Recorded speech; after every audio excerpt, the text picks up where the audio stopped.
My name is Sarah, and I am living in a prison of my own making. People see me and see a grieving widow with a beautiful child, but they don't see the blood on my hands or the shadows that follow me into the bedroom every night. Welcome to Sam Diary. Let's dive right into today's story. It all started with Marcus. He was everything I've ever wanted. Tall, dark, and carried a smile that made me forget my own name. We were deeply in love, or so I thought. Then overnight, he vanished. No text, no call, nothing. For 4 months, I was a ghost wandering through my life, waiting for a phone call that never rang. Then came David. David was the good man. He was short, a bit portly, and didn't have Marcus' fire. I didn't want him, but my mother whispered in my ear, "Love grows, Sarah. Security is better than passion." I was getting older and I was tired of being lonely, so I said I do to the man I didn't love.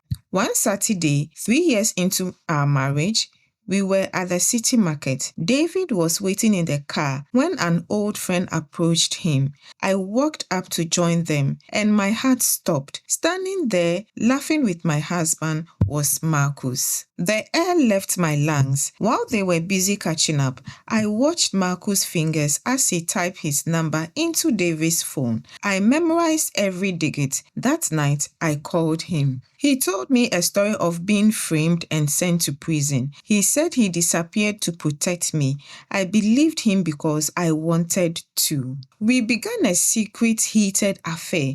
I was living 2 lives, a dutiful wife by day and a traitor by night. When I got pregnant for Marcus the first time, panic set in. We went to a private clinic for an abortion. My blood ran cold when the doctor walked in and it was Elder Thompson from my own church. He looked at me with pure disgust. "Sarah, you are a married woman. Why are you here?" I begged him. I cried. I told him the baby wasn't David's. He looked at me, then at Marcus, and he gazed then dark. He didn't tell my husband, but he extracted a price. He took my dignity in that clinic room before he performed the procedure. I paid in shame to keep my secret. I didn't stop. I stayed with Marcus, and soon I was pregnant again.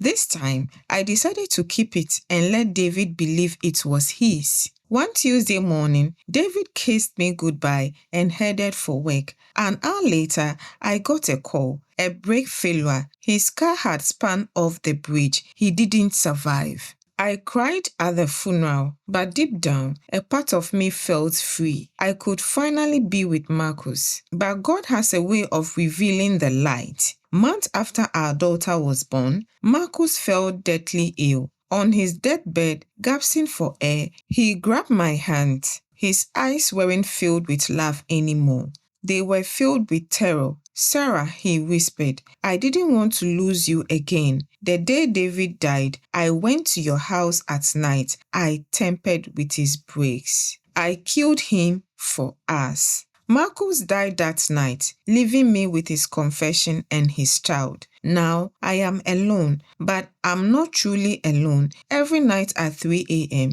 I hear the sound of a heavy footstep in the hallway, the same pace as David's walk. When I close my eyes, I am no longer in my bed. I am standing in the middle of a cold grey cemetery. I see David standing over an empty grave, pointing at me. The voices tell me I don't belong in the land of the living. I am confessing because the guilt is eating my soul. I am scared that if I don't speak, I will never wake up from the cemetery in my dreams. The silence in this house is no longer quiet. It is a weight. It has been 6 months since Marcus' confession, 6 months since I buried the man who murdered my husband. I thought the truth would set me free, but it has only built a taller fence around my soul. It began with the monitor. My daughter Lily, the living image of the man who ruined my life, was sleeping. At exactly 3 a.m., the static on the baby monitor cleared. I didn't hear crying. I heard a low rhythmic humming. It was the tune David used to hum while he fixed the sink or potted in the garden. I sprinted to the nursery, my heart hammering against my ribs. The room was freezing, the air smelling faintly of burnt rubber and old engine. Lily was wide awake, staring into the empty corner of the room, her tiny hands reaching out as if to touch someone's face. The rocking chair was moving, slowly and purposefully. I tried to flee. I packed a bag to stay with my mother, but as I reached for my keys on the table, I saw an envelope that hadn't been there a moment ago. I was terrified, stunned with something dark and greasy. I opened it with trembling fingers. It was a life insurance policy update David had signed just few days before his accident. But across the bottom, in a handwriting that wasn't David's, handwriting that belonged to the elder called Thompson, was a single note. The price of silence has gone up, Sarah. I know about the breaks, I know about the child, and I know you let an innocent man die for your last. I realized then that Marco hadn't acted alone. He was a convict. He didn't know how to bypass the sophisticated senses of David's car. But Elder Thompson, the man who took my dignity, had been a mechanic before he found the pulpit.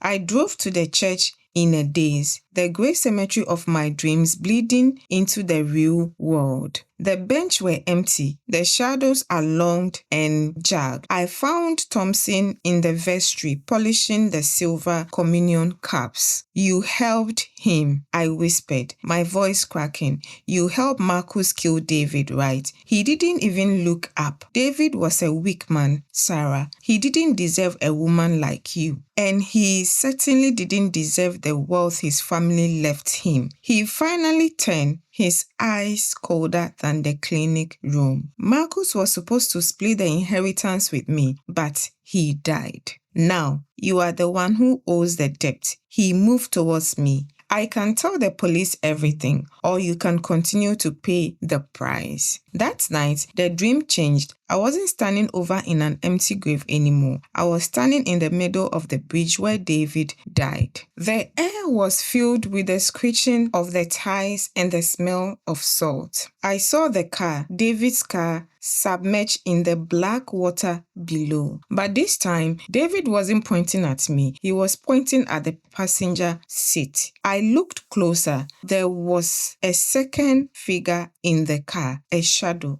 I woke up screaming, drenched in sweat. I realized the truth. David hadn't been alone when the brakes failed. He had picked someone up, someone who saw the betrayal coming. I checked the old police report I had kept. There in the photos was a small silver object found on the floorboard. It wasn't a car part, it was a cross necklace, the exact one Elder Thompson wore around his neck every Sunday. Now, I am trapped between two monsters. One is a ghost who haunts my hallways, and the other one is a man of God who haunts my doorsteps. Elder Thompson is coming over tomorrow to discuss the estate. He thinks he has won, but tonight, as I look at Lily sleeping, I see Marco's fire in her eyes and David's quiet resolve in her brow. The heavy footsteps are in the hallway again, but for the first time, they weren't stopping at my door. They were heading towards the guest room where I had laid out the silver cross for the elder's arrival. I am Sarah, and I am living in a prison, but tonight I am opening the cell doors. If I am going to hell, I am not going alone. Wow, what do you think about this story? Share your thoughts in the comments. I read every single one. If you enjoyed today's story, then don't forget to like, subscribe, comment, and turn on your notification bell so you don't miss out anytime I post interesting stories like this right here on Sam Diary. Also check out my other video, The Journey of Betrayal and Silence. Thank you for watching. See you in the next one.